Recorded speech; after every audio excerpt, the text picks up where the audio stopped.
Hi guys, in today's video we're breaking down how the Iraqi dinar has maintained its fixed exchange rate despite the intense conflict and instability in the Middle East.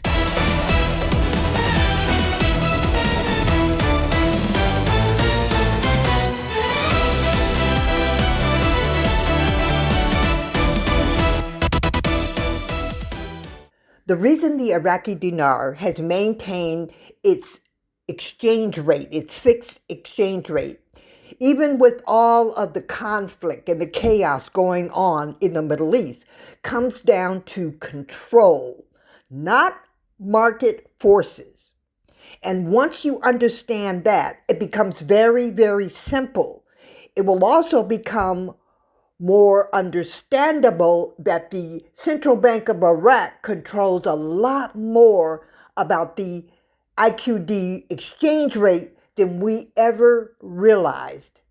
First, the CBI of Iraq is responsible for the exchange rate. The dinar is not freely traded like the US dollar or the euro.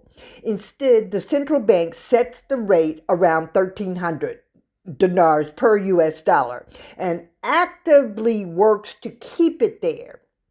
Here's how they've managed to hold it steady over the past month. With all of the war and everything that's going on, the IQD exchange rate has changed very, very little. The biggest factor is strict control over US dollars. Do I need to repeat that? Iraq earns a large amount of dollars from oil sales. We all know that. And those dollars flow through the Central Bank of Iraq. By controlling who gets access to these dollars and how much, they control demand for foreign currency. If too many people buy dollars, the bank tightens its access. If demand drops, they release more. This balancing act keeps the exchange rate stable. Now, guys, I didn't know this right offhand. I had to do the research to understand because I really didn't understand how the Iraqi dinar was staying so stable. But the second reason is the central bank has been reducing the amount of dinars in circulation. Reducing the amount of dinars in circulation. Now that one factor should tell you that sooner or later, they're coming for our Iraqi dinars. Less currency floating around means less pressure on the exchange rate. Think about it like this. And this is how the research explained it to me. Reducing the numbers of tickets to an NFL football game, then each ticket becomes more valuable. The rest of the tickets become more valuable because you reduce the number of tickets that could be sold. Third, Iraq still has strong oil revenue backing the system.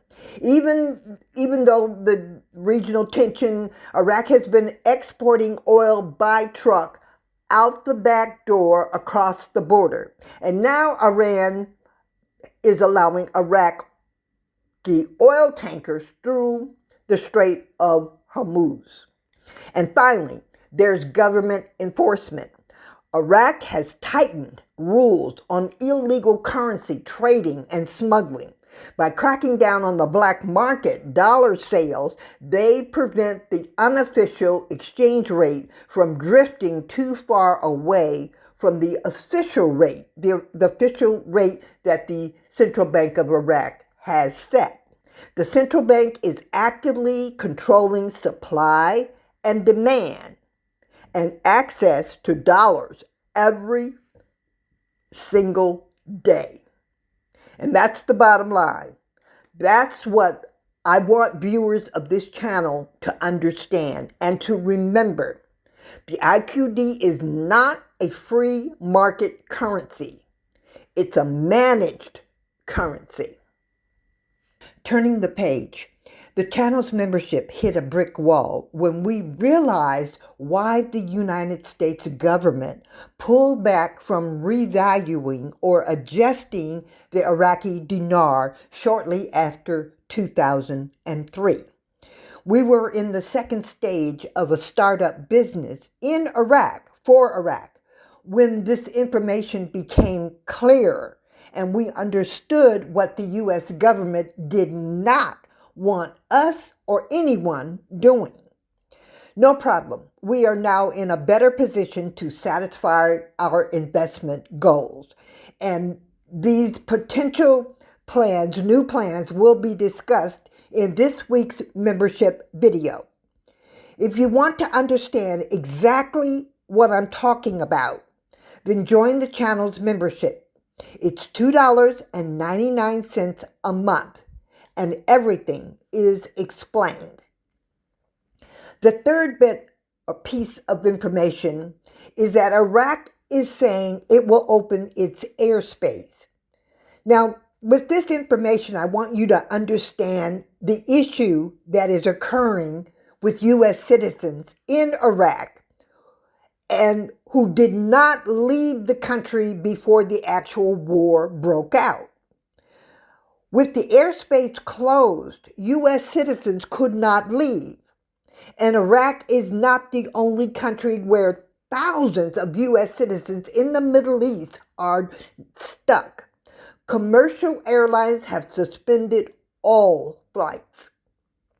And the White House is reminding travelers that when they say level 4, do not travel, that means you get the hell out of the country immediately, because the State Department makes these decisions based upon information that they do not share for the 6 o'clock news. And Americans, all of us, we have a tendency to ignore what our U.S. State Department is telling us. We think, okay, I've been there, I know, it's safe. They just say that. No. Things are getting more serious, guys. We are going to need to listen to our U.S. State Department because we cannot no longer trust our own or ability to understand the entire picture of certain regions.